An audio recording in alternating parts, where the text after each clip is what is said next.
मुतालिक हम आज का पहला और बड़ा सवाल रख रहे हैं। हाफिज साहिब साहब, मैं आपसे आगाज़ कर रही हूँ। चूँकि मुमकिन लॉन्ग मार्च से पहले पाकिस्तान तहरीक इंसाफ की सीनियर क़यादत की नैब पेशियाँ, आप क्या टाइमिंग्स किस तरह से आप देख रहे हैं, कितनी इंपॉर्टेंट है? क्या आप समझते हैं ये लॉन्ग मार्च रोकने की हिकमत अमली है, या जिस तरह फवाद चौधरी साहब कह रहे हैं कि ये इंतकामी कार्रवाई है जो की जा रही है?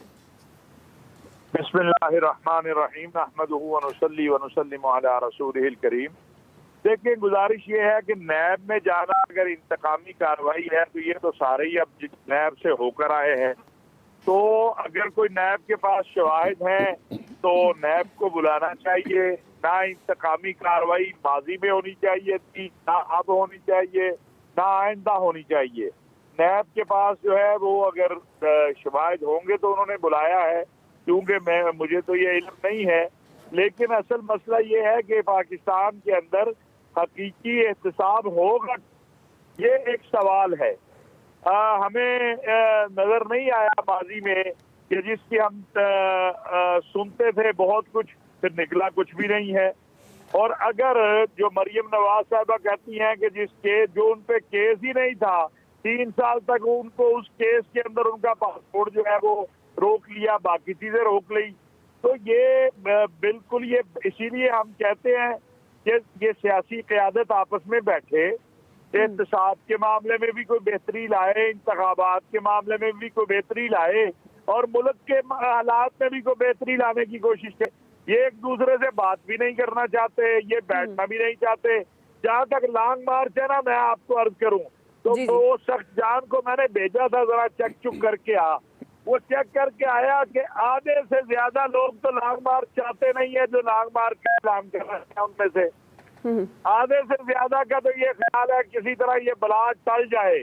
और फिर उसके बाद पंजाब हुकूमत के हवाले से भी आप ये देख रहे हैं कि मौक़िफ़ मुख्तलिफ आ रहे हैं। लॉन्ग मार्च का होगा क्या, किस तरह होगा, रोकेंगे, फैसिलिटेट करेंगे, क्या होगा। तो अगर लॉन्ग मार्च में नजर आया आखिरी हद तक कि भाई अब कुछ नहीं बन रहा, तो मुमकिन है कोई लॉन्ग मार्च आ जाए। लेकिन इधर जो मौलाना साहब जिनको कहते हैं हकीम राना सनाउल्लाह, उन्होंने भी अपना प्रोग्राम पूरा बनाया हुआ। वो कहते हैं 100 लॉन्ग मार्च आ जाए, 126 दिन आगे भी बैठे रहे थे, अब भी बैठे रहे आकर। और ये तो हमारा मौक़िफ़ 2013 में भी था, मौलाना फजलुर रहमान के लॉन्ग मार्च के वक्त भी था, आज भी है कि अगर आपने जत्थों से हुकूमतें बदलनी है और आपने पब्लिक से ला के हुकूमत बदलनी है, तो फिर तय कर लें कि ये आयन कानून एक तरफ रखें, जो 50,000 बंदा या 20-25 जो ज्यादा बंदे ले आए उसको हुकूमत दे दें, दूसरा ले आए फिर उसको दे दें। ये खत्म करें ये आयन कानून दस्तूर, क्या बात करते हैं।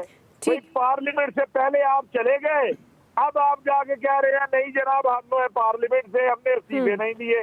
किसी एक तरफ खड़े हो जाए। ये जो रोज रोज का तमाशा बना हुआ है, इससे नुकसान होगा, मुल्क का नुकसान हो रहा है, मईशत का नुकसान हो रहा है।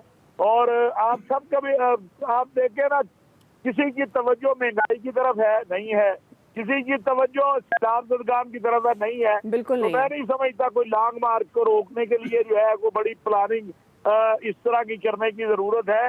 वो प्लानिंग करके बैठे हुए हैं राना सनाउल्लाह साहब, और वो उसको रोक ही लेंगे। और लेकिन जिन्होंने लॉन्ग मार्च करना है, ये सख्त जान की इत्तला है, और ये जल्दी सही साबित होगी कि आधे से ज्यादा चाहते ही नहीं है लॉन्ग मार्च हो। वो तो वो मुसल्ले बिछा के बैठे हैं, किसी तरह टल जाए ये सारा कुछ।